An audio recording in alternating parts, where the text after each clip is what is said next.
Ini bayar.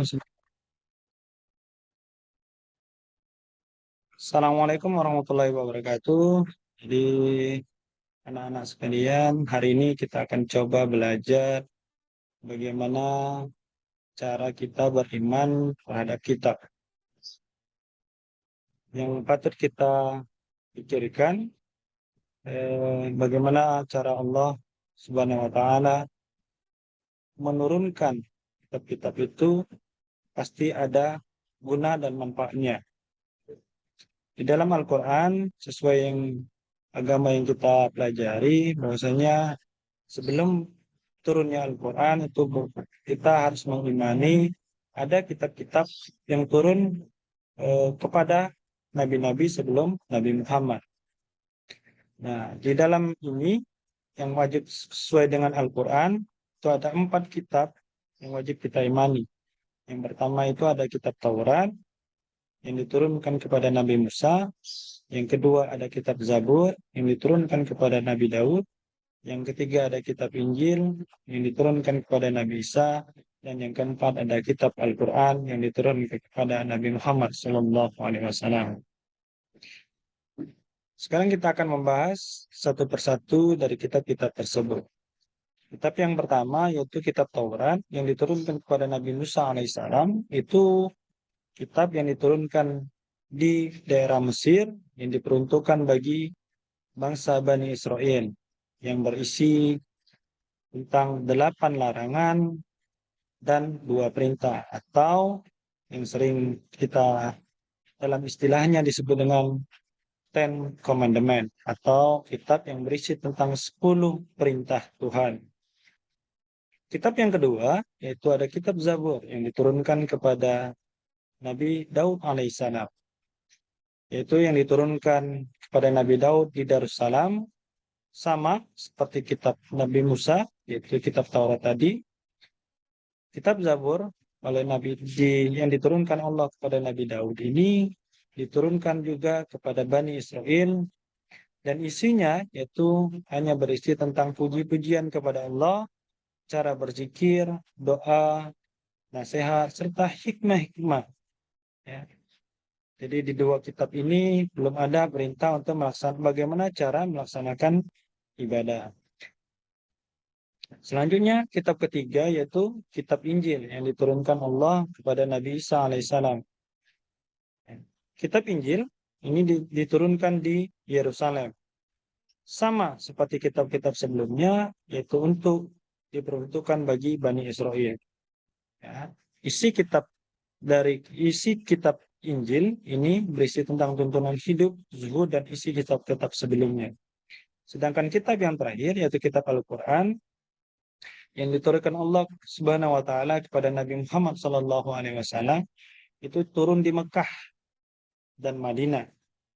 Jadi ada 2 fase masa turunnya Al-Quran. Jadi disebut nanti ada fase Madinah dan ada juga yang disebut dengan fase Mekah.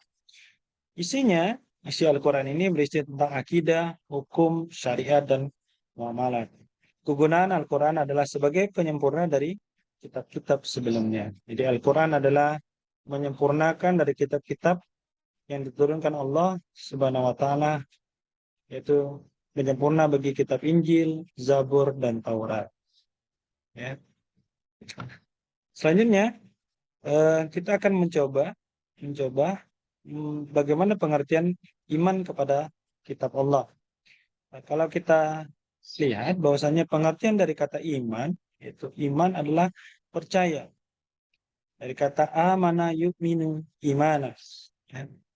Jadi kalau ketika kita percaya bahwasanya iman kepada kitab Allah berarti percaya dengan sepenuh hati, baik dari sekati, kemudian lisan, dan dilakukan dengan perbuatan yang telah menurunkan beberapa kitab kepada para nabi dan rasulnya, ya, sebagai penuntun para umatnya manusia untuk menjalani kehidupan. Sesuai dengan firman Allah di dalam Quran surat An-Nisa ayat 136, ya ayyuhallazina amanu aminu billahi wa rasulihi wal kitabil ladzi nazzala ala rasulihi wal kitabil ladzi anzala min qabl. Yang kita dapat artikan bahwasanya ya ayyuhallazina amanu, wahai orang-orang yang beriman, aminu billahi wa rasulihi, tetaplah kamu sekalian beriman kepada Allah dan Rasul-Rasulnya, wal kitabil ladzi nazzala ala rasulihi, dan kitab yang Allah turunkan kepada para rasulnya, wal kitabil ladzi anzala min qabl. Jadi dan kitab yang diturunkan oleh Allah Subhanahu wa taala sebelum-sebelumnya. Jadi pada prinsipnya kata beriman kepada kitab Allah bukan hanya kita mempercayai kitab kita sebagai kitab Al-Quran, tapi juga kita percaya akan adanya kitab-kitab sebelum adanya Al-Quran. Itu yang diturunkan kepada nabi-nabi, nabi dan rasul yang ada sebelum adanya Nabi Muhammad.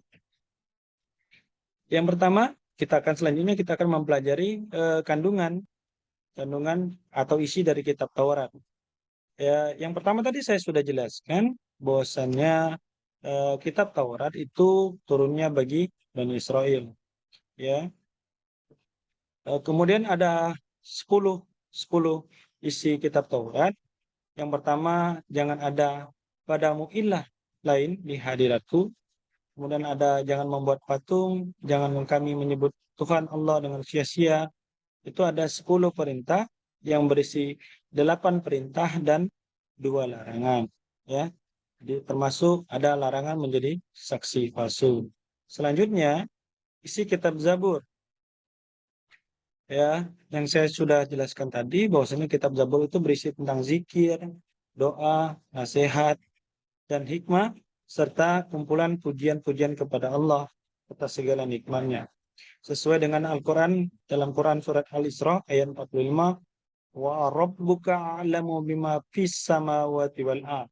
Jadi dan Tuhanmu lebih mengetahui siapa yang ada di langit dan yang ada di bumi.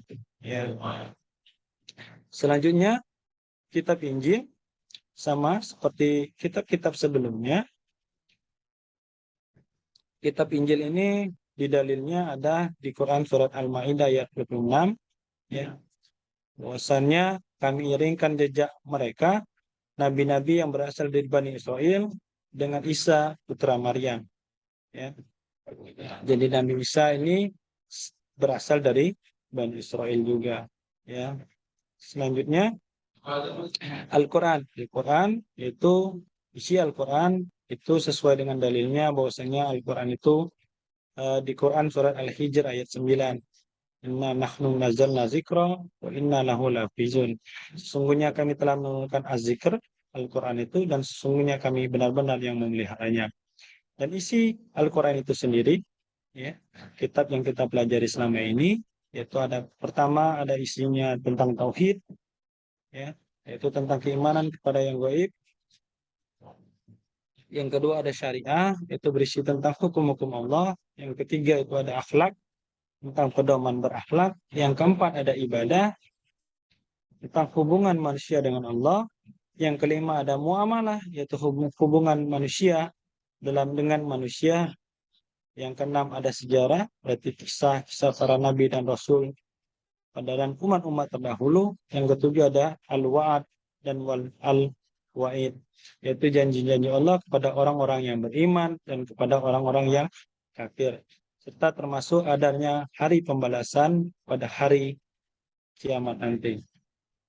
Selain dari empat kitab tadi, kita akan mengenal ada yang disebut dengan suhuf. Nah, suhuf ini dalam artinya berarti adalah lembaran-lembaran. Yang dalam arti secara pengertiannya bahwasanya suhuf itu dapat kita artikan bahwasanya kumpulan Allah, wahyu Allah yang dalam bentuk lembaran-lembaran terpisah kemudian diberikan namanya suhuf. Nah, para rasul, para nabi dan rasul ini ada yang menerima suhuf juga, ya. Di antara nabi ataupun rasul yang menerima suhuf yaitu ada yang pertama yaitu Nabi Adam alaihissalam menerima 10 suhuf, kemudian Nabi Ibrahim menerima 30 suhuf, Nabi Syed 50 suhuf, kemudian Nabi Musa alaihissalam itu menerima 10 suhuf.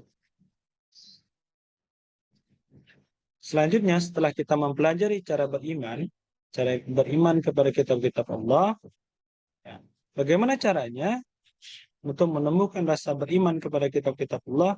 Yang pertama itu adalah beriman dan meyakini bahwasanya Allah menurunkan kitab-kitab suci itu ada gunanya. Ini yang dimaksud dengan ada gunanya, ada maksudnya.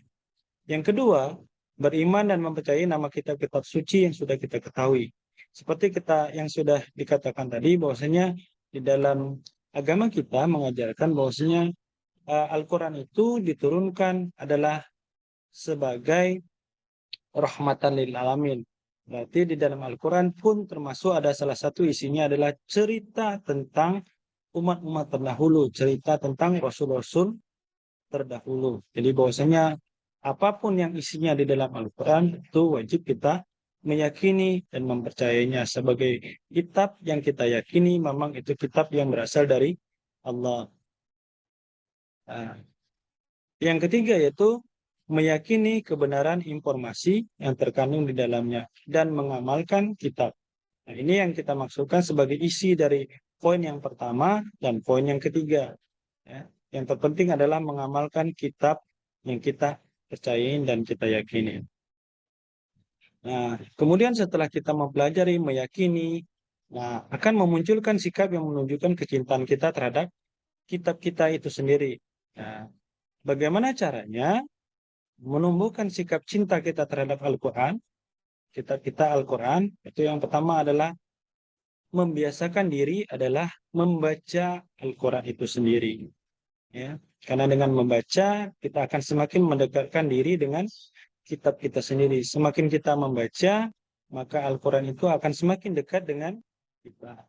Yang kedua adalah memahami isi Al-Quran. Memahami isi Al-Quran ini sangat penting. Jadi bukan hanya kita sebagai bisa membacanya, jadi kemudian untuk dalam kehidupan sehari-hari kita perlu tahu apa maksud dan tujuan dari isi Al-Quran tersebut.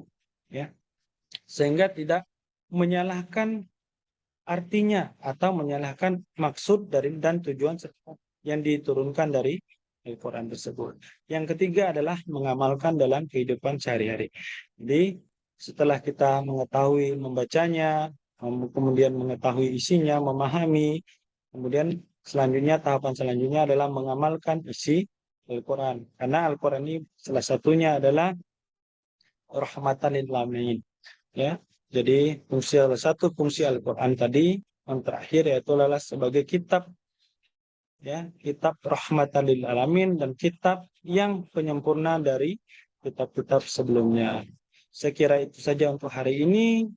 Selamat berjumpa. Semoga kita semua dijauhkan dari hal-hal yang bisa menghilangkan kecintaan kita terhadap kitab-kitab Allah dan kita tetap mencintai Al-Quran dan tetap menjadikan Al-Quran sebagai pedoman kita dalam hidup di dunia maupun di akhirat. Saya akhiri, wabillahi taufiq wa hidayah. Assalamualaikum warahmatullahi wabarakatuh.